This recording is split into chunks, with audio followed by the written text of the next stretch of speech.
Hello guys, അപ്പോൾ എല്ലാവർക്കും happy Onam. അപ്പോൾ നമ്മൾ നിക്കുറിനും കൂടി ഓണസദ്യ വിളമ്പാൻ പോകാൻ കേട്ടോ. അപ്പോൾ നമ്മൾ കഴിക്കുന്ന എല്ലാ കറിയും, പായസവും, ഉപ്പേരിയും, കൂട്ടുകറിയും, പച്ചടിയും, അവിയലും ഒക്കെ ഇവരും വഹിക്കുന്നുണ്ട് കേട്ടോ. ചോറും അതിന് അടുക്കൊഴിയും സാമ്പാറും ഒക്കെ.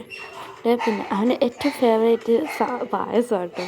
അപ്പോൾ അത് നമ്മൾ കുറച്ച് കൊടുക്കുമ്പോൾ ബാക്കിയൊക്കെ അവൻ കഴിക്കുന്നുണ്ട് കേട്ടോ. അവൻ്റെ സന്തോഷം കണ്ടോ നിങ്ങൾ കൂട് തുറന്നൊക്കെ.